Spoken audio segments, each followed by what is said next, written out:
अब यहाँ पर ये ज्योति जल रही है परमात्मा की। अब जैसे वेदों में ऐसा नहीं है कि बठबाड़ लकड़ गिर जो उसमें सुबह करें या चम्मच ठोक ठोक है। अवन का अर्थ है घी प्रज्वलित कर देना, देसी घी का या भैंस का। उससे जो प्रतिक्रिया एटमॉस्फेयर में होती है वो होगी ही होगी। अब परमात्मा ने एक सिंपल वे निकाला।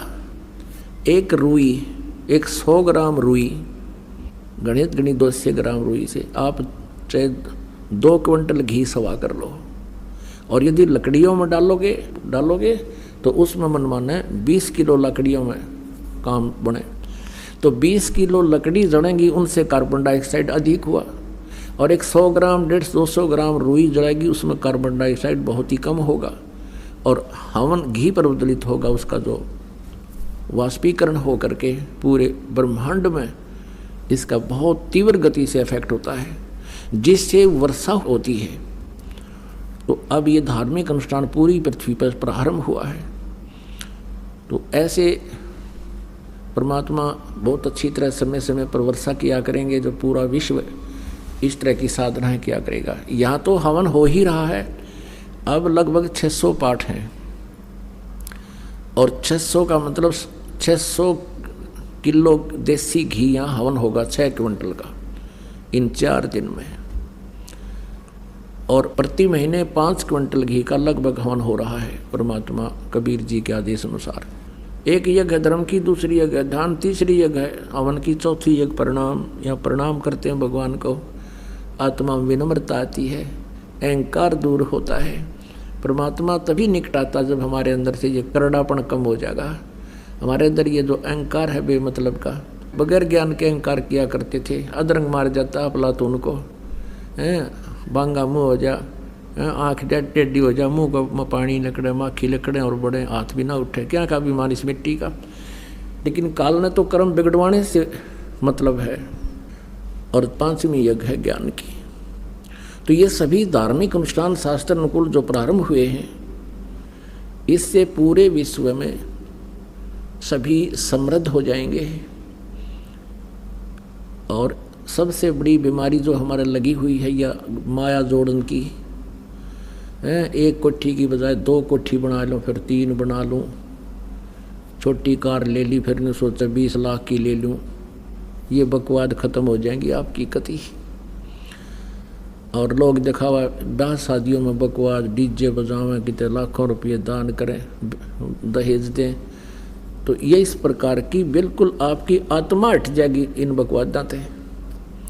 अब जो हम सारा दिन सारा जीवन में पैसा जोड़ने के लिए व्यर्थ करते हैं समय, फिर आपका 20% जो परिश्रम आप कर रहे हो ना, 20% प्रयत्न में आपका रोजी रोटी घना बढ़िया चला करेगा और बरकत होया करेगी। परमात्मा ना जाने कित कह दे देगा और किस तरह कर देगा, उस मालिक की महिमा से आप परिचित नहीं हैं। क्योंकि आध्यात्मिक ज्ञान बिल्कुल विनाश हो चुका है, भगवान की स्थिति से हम बिल्कुल अपरिचित हो गए हैं। क्योंकि जो भगवान की महिमा गुण हम सुना करते थे, कभी किसी युग में हुआ होगा, कोई कथा सुनी थी, वो अब वर्तमान में हम कहीं देख नहीं रहे थे।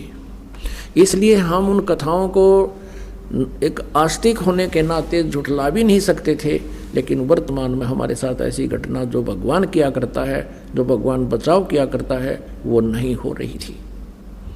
इसका कुछ दिनों परिणाम क्या निकलता है कि हम सभी नास्तिक हो जाने थे, घर में सबके घटनाएं घटने लग जाती और भगवान से दूर हो जाती। एक बार ये दास सत्संग कर रहा था, वहाँ एक बहन को ले आई कोई हमारी बंदी छोड़ की बेटी, यानी हंस भगतनी। 4-5 दिन का सत्संग था, कहीं हम कर रहे थे शहर में। तो 5वें दिन उसने नाम लिया और अपनी सारी राम कहानी बताई। उसने बताया कि जी मैं पहले बहुत आस्तिक थी, सभी जैसे भी अपने हिंदू धर्म में जो पूजाएं हैं सारी किया करती थी, और भी आसपास जो अपने इष्ट देव जैसे परंपरागत हैं, किसी का गरीबदास जी की पूजा थी, किसी का और श्याम जी की पूजा थी, कहती है सारी कराया करती थी। भगवान विष्णु, भगवान शिव और शेरा वाली माता और संतोषी माता के सबके पाठ कराया करती थी, व्रत भी करती थी। तीर्थ धाम जो भी बताए वहाँ भी मैं जाया करती थी। तो जब मेरे पुत्र का जन्म हुआ, जब पुत्र लगभग 1 या 2 वर्ष का होगा, मेरे पति की मृत्यु होगी। अब मैंने दोबारा शादी नहीं करवाई इस उद्देश्य से कि मेरे पुत्र की दुर्गति हो जाएगी और इसका जन्म नरक बन जाएगा। जैसे तैसे मजदूरी कर करा के बच्चे को बड़ा किया, पाला पोसा, और बच्चे की सुरक्षा के लिए, बच्चे के जीवन दान के लिए, उसकी दीर्घ आयु के लिए हर जगह मन्नत मान्या करती थी। एक दिन वो बच्चा +2 में पढ़ रहा था। उसने कहा, माता जी मुझे मोटरसाइकिल दे दो। मोटरसाइकिल लूँगा, सभी बच्चे जाते।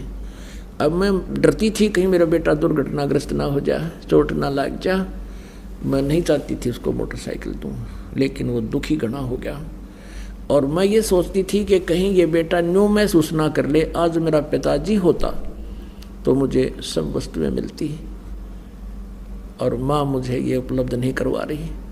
तो उसकी हट को देखकर मैंने इस दृष्टिकोण से सोचकर जैसे तैसे एक मोटरसाइकिल की व्यवस्था कर दी। वो अपने मित्र को साथ लेकर के प्रतिदिन अपने कॉलेज में जाता था, विद्यालय में जाता था।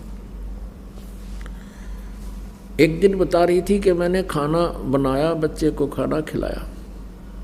वो अपना मोटरसाइकिल लेकर प्रतिदिन की तरह निकल गया, अपने साथी को उसके घर से लिया, चला गया। और मैंने वो कुछ शेष 2 व्यक्तियों की रोटी थी, मैंने शेष 2-4-5 रोटी थी वो बनाई और बना के हाथ धो के मैंने नहीं सोचा था तू रोटी खा ले। खाना खाने के लिए ग्रास तोड़ा था, इतने में उसका मित्र भागा भागा आया और उसके भी हाथ से कहीं चोट लगी हुई थी, रक्त बह रहा था, उसके घुटनों से कपड़े फटे हुए थे। मैं एकदम सख्ते में आ गई और पूछा, बेटा क्या हो गया? उसने कहा, आंटी हमारा एक्सीडेंट हो गया, बाई का चोट घनी लगी। और मैं उसी समय वो ग्रास नो का नो हाथ से छूट गया, नंगे पैरा, सिर पर कपड़ा नहीं, भाग ली उस बच्चे के साथ साथ जिधर वो बता रहा था। वहाँ जाकर देखा कि वहाँ कुछ रक्त, एक्सीडेंट दुर्घटना के बाद जो गिरता है वो रक्त पड़ा हुआ था, मोटरसाइकिल टूटी पड़ी थी, बच्चे को मेडिकल ले जा चुके थे, हॉस्पिटल ले जा चुके थे। वहाँ पहुँचते ही पता लगा कि बच्चे की डेथ हो गई है। उस हॉस्पिटल के द्वार का टक्कर मारी और सिर फट गया, 7 टाँके आए मेरे सिर में। काफ़ी देर में होश आया। उसके बाद मैंने वो सभी देवी देवता जितनी भी पूजा मैं करा करती उठा कर कुर्डियाँ पे फेंक दी, अब कहीं भगवान नहीं है। और काल यही चाहता है कि ये नास्तिक हो जाए, फिर परमात्मा आवे मारे जाइयो माथा है उनके साथ कितने मत्था पे चाई कर लियो, ये सुने को ना भगवान है को नहीं। फिर उस बहन ने आगे बताया कि आपके द्वारा जो उपदेश प्राप्त है परमात्मा कबीर जी की शक्ति से उनको जो सुख हुआ है, उनकी जो प्रोटेक्शन हुए हैं, जिस तरह मेरे पुत्र का एक्सीडेंट हुआ ऐसे ये बहन जो मुझे लेकर आई इसके बेटे का एक्सीडेंट हुआ, लेकिन ये सारा टूट फूट के भी आज जीवित है वो लड़का। ये मेरे से 1 साल से लग रही थी मेरे पीछे कि तू एक बार शरण ले ले, अगर तूने पहले शरण ले रखी होती तेरा बेटा नहीं मरना था, मैं गारंटी देती हूँ। वो बहन बता रही थी कि आपके उपदेशी ने, दीक्षागृत बहन ने मुझे बहुत कहा, लेकिन मैं नास्तिक हो चुकी थी कि नहीं सब झूठ है, मैं नहीं मान सकती कि भगवान ऐसा सुख दे सकता है। अब मैंने 4 दिन लगातार सत्संग सुना है और यहाँ बहुत सी बहन भाइयों ने अपने दुखों का निवारण ऐसी ऐसी घटनाएं बताई हैं। मेरे कुछ आशा हुई है कि शायद भगवान हो सकता है, और फिर इस ज्ञान से मुझे निर्णय हो गया है कि परमात्मा हमें मिला ही नहीं था। तो पुणात्मा परमात्मा कबीर जी भी आकर के इस काल को लताड़ते हैं कि दुष्ट ने बड़ा जुल्म कर दिया, तूने परमात्मा की महिमा को समाप्त कर दिया, अपने आप तू भगवान बन गया।